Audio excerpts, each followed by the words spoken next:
Hello, everyone. I'm going to talk about the demo and POC that AccuKnox did with the Open Horizon community for Open Horizon Edge Security. Open Horizon is an edge native platform for managing service software lifecycle of edge-based containerized workloads.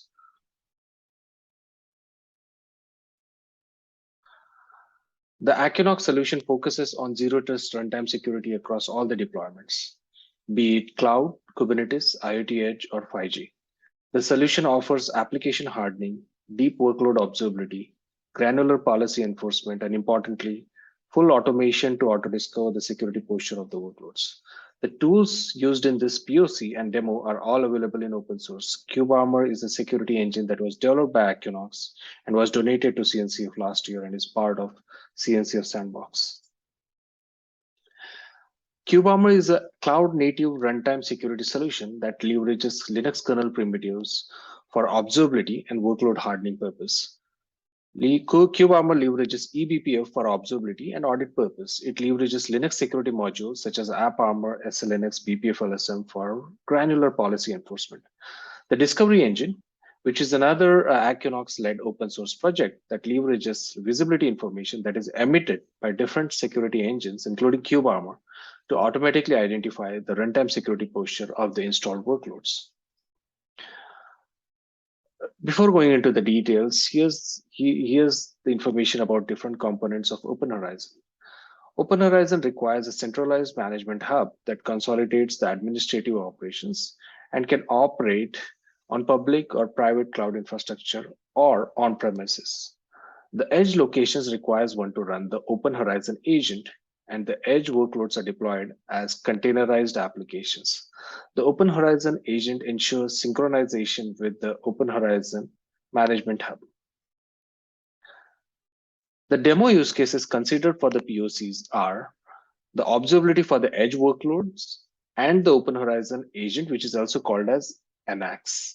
The edge workloads provided might be provided by multiple vendors, and the responsibility of securing the workloads is up to the edge provider.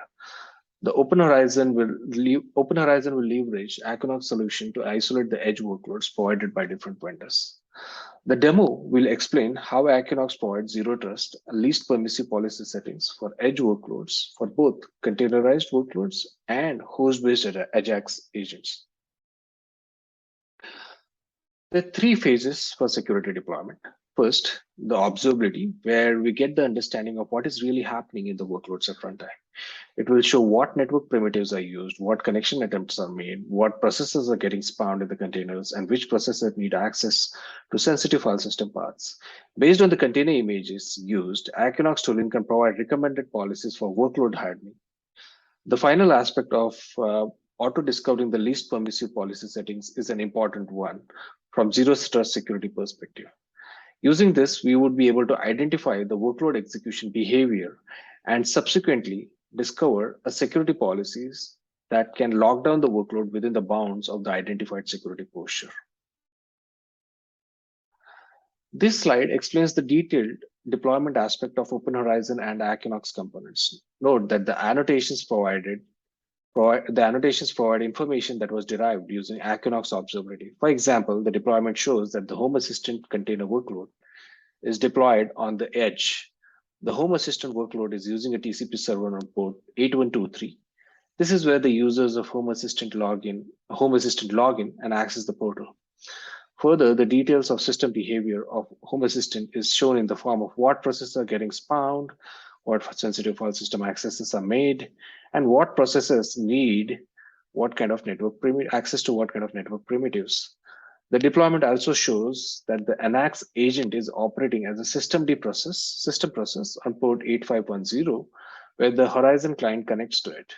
The AccuKnox agent seems to be connecting to the management hub on port 3090, which is binded to by the Exchange API container application. Overall, the slide explains what kind of observability aspects are discovered and shown by the AccuKnox solution. The AccuKnox tooling provides a way to identify the recommended policies for the given container image.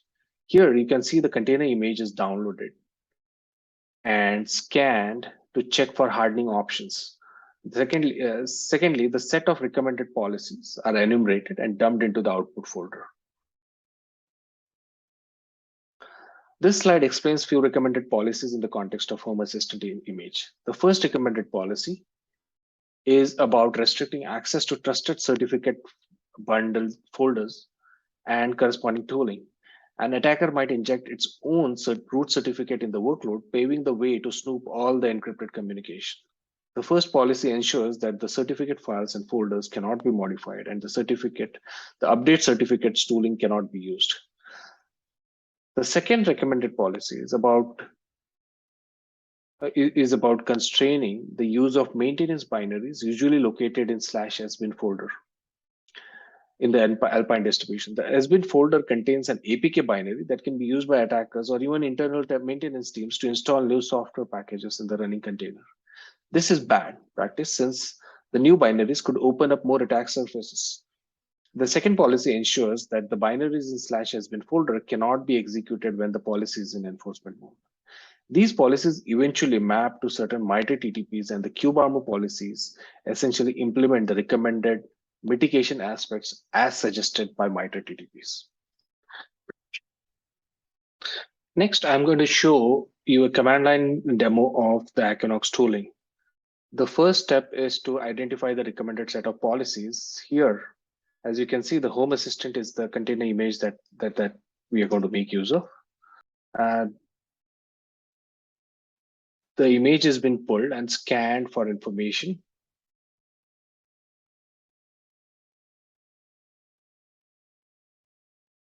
As you can see, the list of recommended policies are shown in the output.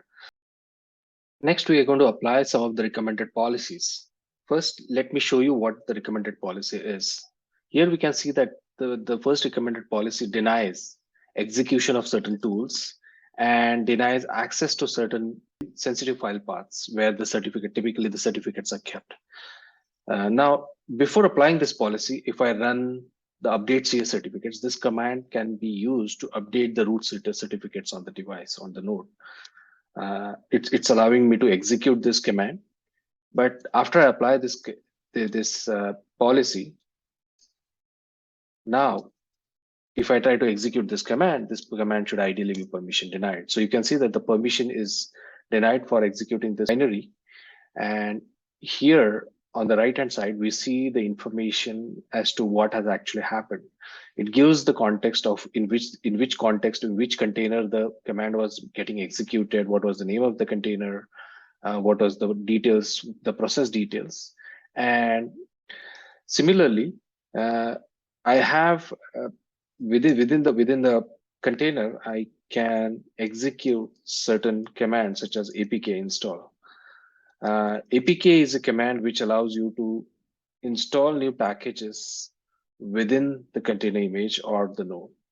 Usually this is very dangerous because this could add new binaries within the containers, which means increased attack surface. You might want to typically not allow this. So we have another policy here, which essentially blocks access to the maintenance tools. Now let me open the policy and show what it contains. So you see the policy here is a simple policy which says that block access to all the processes which are part of /sbin folder. Certain binaries which should ideally never be used. APK, ARP, MII tool. These are the binaries which an attacker can possibly make use of loopholes within the container itself. So now that I have applied the policy, let me apply the policy. Once the policy is applied, now if I try to execute APK, the permission is denied. If I try to execute MII tool, the permission is denied. If I remove the policy,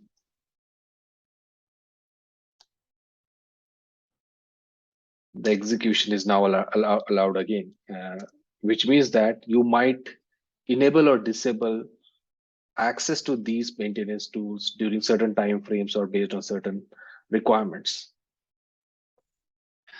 The recommended policies discussed so far provides block-based policies that can limit or constrain the system behavior based on certain predetermined knowledge such as MITRE TTPs. However, The zero trust design requires one to identify the allowed behavior and audit or deny everything else.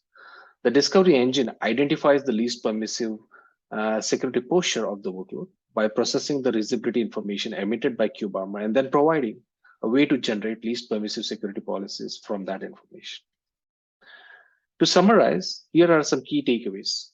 The Open Horizon is a scalable edge native architecture, but such architectures also need to consider the new threat vectors resulting out of edge deployments. The edge deployment will provide the ability to deploy workloads from potential different vendors, and the security implications arising out of this coexistence needs to be carefully considered. The zero trust security principle could be applied equally well at the edge. However, there needs to be a security framework that can scale to such use cases. The AccuKnox solution, and in particular the KubeArmor and Discovery Engine combo, provides a solid framework to handle zero trust at edge. Thank you.